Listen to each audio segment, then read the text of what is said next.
What is gracing the August 2024 skies? Well, we've got a rare conjunction of Jupiter and Mars, great conditions for the Perseid Meteor Shower, and all the naked eye planets being visible. Hi everybody, I'm Rob, your last minute astronomer, bringing astronomy to normies and nerds with little time to spare. We'll start off by talking about the big events, then highlight the naked eye planets, and finish up with the lunar phases, all so that you can plan ahead better than me.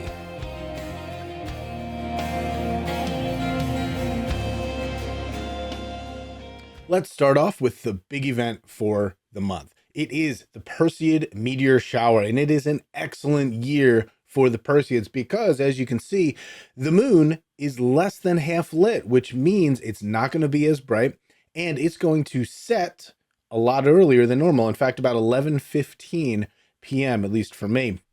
Now, that means that we are going to have moonless skies, which means it's going to be darker out and you can see more of the meteors. So, in really good skies, like we're talking pristine skies, no light pollution, you're way out in the desert, you could see up to about 100 per hour. Now, most of us don't live in that kind of sky, so I'm going to say maybe about 60 meteors per hour. So you should be able to see, on average, about one per minute, right? That's after the moon's gone down and you're getting up early in the morning. That's really the best time, right? Because there's not only the moon that's going to set, but also the radiant, which is that area that the meteors appear to be coming from, is going to rise higher at night. Now, if we look here on August 11th, you see the moon, okay? We go a little bit later at night. The moon's going to set right around there. And what's happening is this area right here, this is the radiant of the Perseids, that's going to start rising up higher and higher. And that means we're going to see more and more. And this is why the best time to actually view the Perseids is when the radiant is highest in the sky, which is early in the morning. That's not to say you're not going to see anything the rest of the night. In fact, you never know when a big one might come by, okay? But if you're going to get the most, I'd say go out early in the morning, but go out anytime you want. I can't tell you what to do. Now, the shower is also technically active from about mid-July to late August. So you can see these the weeks leading up to and the weeks afterward, but most of them are going to be on the morning of the 12th. Remember, you are seeing bits of dust that are left over from when Comet Swift-Tuttle went through our solar system and left a trail of dust, and the Earth is now coming into that trail of dust, and it's smashing into these bits and pieces of comet at about 37 miles per second, right? And so we're talking grains of sand. That's about how big these things are, maybe about the size of a pea for a really big, bright one. And they're crushing the atmosphere in front of it, heating it up, and then that heats itself up and breaks it apart, and that's why we see a shooting star, which is just a meteor falling down to Earth. Now, here's my advice for watching all around. First of all, if you go out earlier in the morning of the 12th, that's better, but go out the night of the 11th. It's still going to be pretty cool. And what I do is I say, go find a nice dark spot, okay, away from local light pollution like street lamps if you can, and also away from a lot of other light pollution. Like, I'm going to be at the beach. I'm going to try to get away from like Wildwood and Ocean City and those big places. I'm going to try to go toward more of the nature preserve, so it's darker skies. Also, you want to look, I'd say look northeast, okay? And you want to keep a wide eye. You want to look at the whole sky, right? You're not looking through a telescope or binoculars. Look at the whole sky. You're going to look where the radiant is, and you're just going to keep a wide eye. Also, check the weather before you go. Nothing worse than going out and it's definitely just clouds, right? Also, let your eyes dark adapt, which means stay out there at least 20 minutes. Now, me, I have a deck on my backyard. I have a back deck. And I usually go out and I just say, look, I'm going to take 20 minutes. I'm going to go outside and just 20 minutes. I'm not going to look at my phone because that ruins my dark adaptation. And I'm just going to sit there for 20 minutes because there's what I've done in the past is I sort of go out for 2 seconds and then come back in, go out and then come back. You're missing so many that way. and you're really rolling the dice, just take 20, 30 minutes, go outside and enjoy it. Don't use your phone. Don't use anything. Just go out and enjoy it. In fact, one last bit, make a game of it. Get the kids counting. You can go to the International Meteor Organization, and they have ways that you can do a scientific meteor count that they actually use for data. But anyway, all of that being said, August 11th to 12th and the days leading up to and after it, Perseid Meteor Shower, absolutely worth going out, make some plans, and enjoy some time outside. The next thing is on the 14th, and that is the conjunction of Mars and Jupiter. You may have noticed it up here, but Mars and Jupiter are actually getting closer and closer throughout the month. In fact, if I go back to August 1st, you'll see that Mars and Jupiter are fairly far apart, about the width of Taurus there. But then as the days go by, Mars starts creeping in on Jupiter. And right on the 14th is when they are going to be the closest. I don't normally call a lot of conjunctions. This is what I would call a conjunction. And the morning of August 14th is the time to see this. That's as close as they're going to get for a long time. This is less than half of a degree apart. This is something where you can see the two with your naked eye. But if you have a pair of binoculars, you can get Jupiter and Mars in the same view. In fact, even with a wide field telescope, or even some narrows, you can get Mars and Jupiter in the same eyepiece. That's super cool. It's great for anybody going out there. You can even test your vision probably with this to see how far apart they are, but that is the 14th, morning of the 14th. Now, of course, the days before and days after, they're getting closer, and then after they're getting farther apart. So, you got a little bit of a window there, but the 14th is the best time for that. So, don't forget, morning of the 12th is the Perseids, 14th is the conjunction. So get out there and go have some fun. Let's move on to the planets.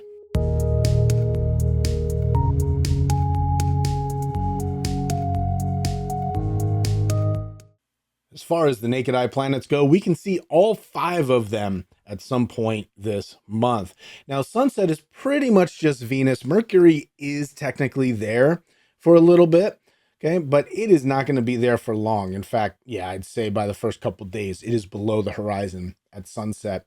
And even at sunset, it's 8 degrees above. So that's going to be tough to see. Now, Venus, on the other hand, that does start off 8 degrees above the horizon, but as the month goes by, well, Venus isn't getting higher, but the sun is setting earlier every day. So even by mid-month at sunset, it's going to be 9 degrees, almost 10 degrees, but it's going to be there. So if you want to see Venus, find a clear view, unobstructed view of the western horizon, and get out there right at sunset, and hopefully you should be able to see it because it will set about 45 minutes after sunset. So it's there. It's going to be tough to see, but it is there. Now, again, like I said before, this is Venus starting its slow, very slowly, its apparition that will last until mid-March. It's going to get higher in the sky. But this is, kind of like a teacher getting up on a summer morning, like technically up above the horizon, but not really getting way up there.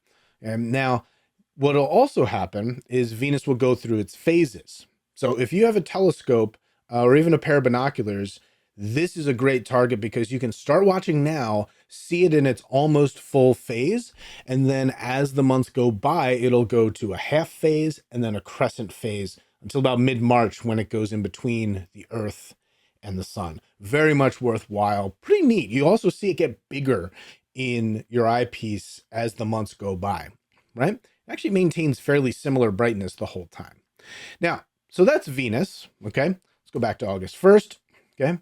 Venus, and then you don't really see much in the sky. So what we got to do is we got to fast forward, and in the beginning of the month, Saturn starts to rise after about 10:30 p.m.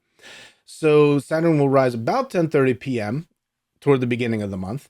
And then on the 31st, it'll rise just after 8 p.m. So that's when it becomes visible. The entire night is at the end of August. Now, the later you stay up, the higher it will be. Also, the later in the month it is, the higher it will be, up to about 45 degrees. Now, through the night, as we fast forward to night, it's going to go up, up, up, up, up. And then it's going to move toward the southwest by around sunrise. And then at the end of the month, or August 30th, it is down and setting in the west at sunset or sunrise. Okay, always looking good through the telescope. And in fact, if we magnify it there, you will see that the rings are almost edge on. I don't remember when it's going to actually be edge on, but I think it's in a couple of years. And but this is absolutely wonderful to see in your telescope or your binoculars. Okay, so that's the middle of the night type of planet. Now, what we also have going on, if you've been keeping track, is we have two other planets. Oh, there they are, Mars and Jupiter. Let me go back to August 1st. Okay, and let's go early in the morning. Let's see, let's go to like 4 a.m., somewhere around there. You see Jupiter and Mars, and you'll see them. They're way far away from Saturn, but they do have a good distance away from each other. And what's going to happen is throughout the month, like I talked about before, Jupiter and Mars are going to get closer together until the 14th when they're really close together. And then they're sort of going to drift apart a bit. Okay. And that's basically it for them. You do want to get out. They rise around 1 a.m. So you want to get out after 1 a.m. Okay. And yeah. Oh, I forgot one last thing. Let's add Mercury to the list for the morning, but only toward the end of the month. There it is right there. There is Mercury on August 25th. Now let's see, as we get closer, especially to the end of, the 31st, and let's go to technical sunrise there. And Mercury at sunrise is about 14 degrees above the horizon. That means if you go back about half an hour to about 6 a.m., it'll be much darker, and Mercury will be 8 degrees above the horizon. This is when you want to be able to find Mercury. It's really only the last couple days of August, but you want to go out around 5:30 in the morning, start watching it rise, look east, and if you can see that dim planet, well, very good. Very good. In fact, you might even get a better idea of where it is by looking on the 31st, because on the 31st, you see the moon is up above Mercury. So if you can find the moon, look about halfway down the sky, and Mercury should be right about there. Okay. So again, Mercury kind of bookends the month in the morning at the end of the month, in the evening at the beginning of the month. And you've got Jupiter, Mars, and Saturn in the morning, Saturn throughout the night, and Venus at sunset.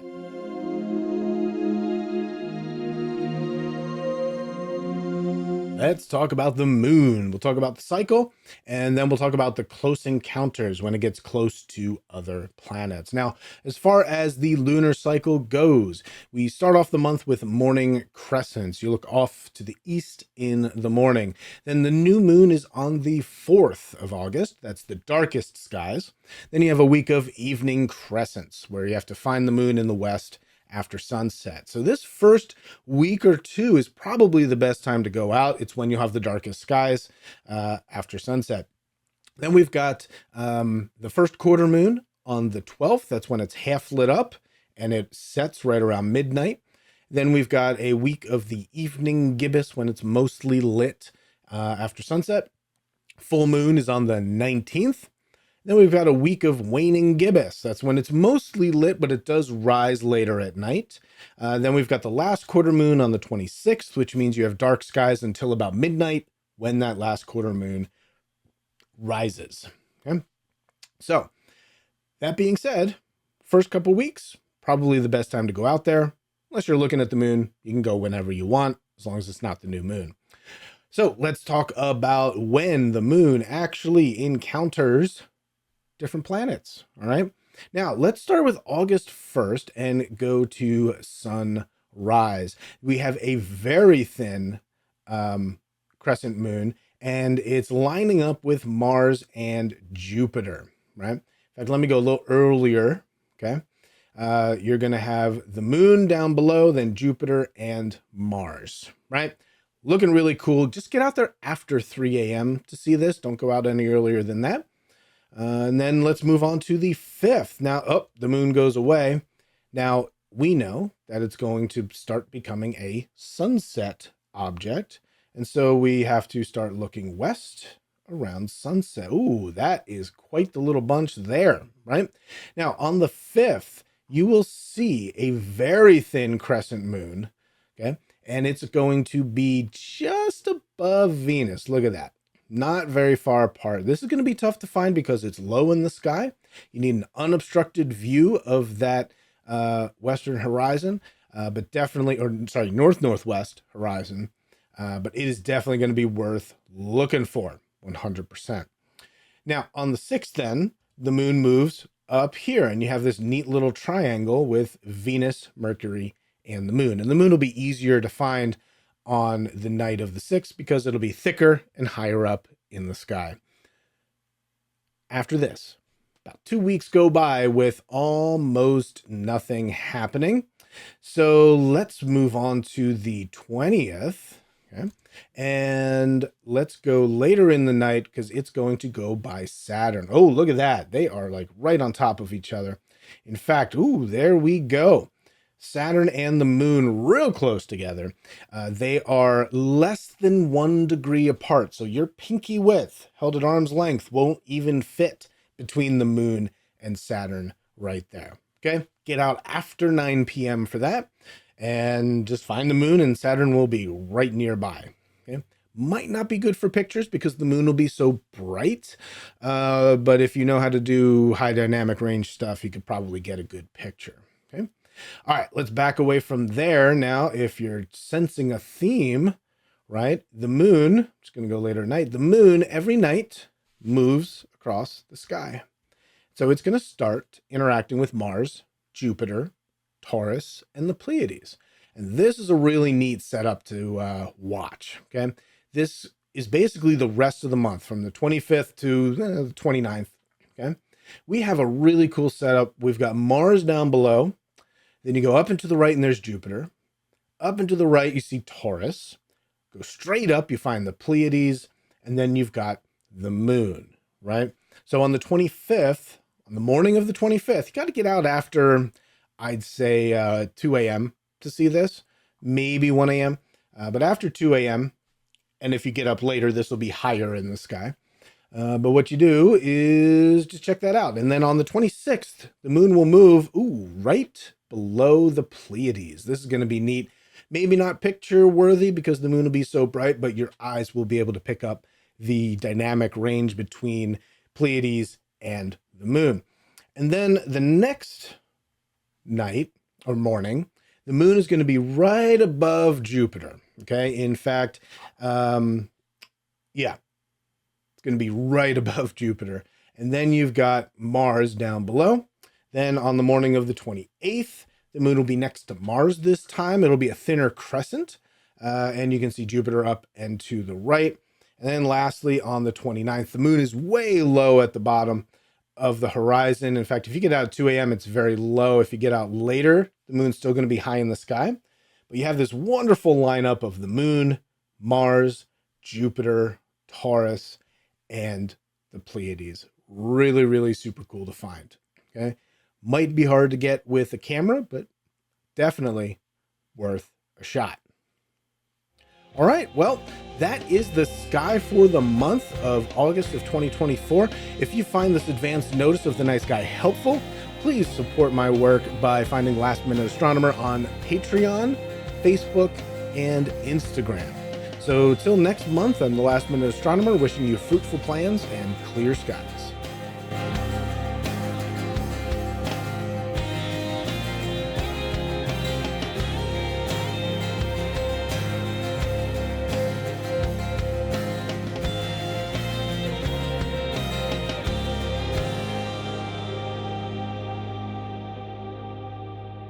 Music was produced by Deep Sky Dude and used with permission.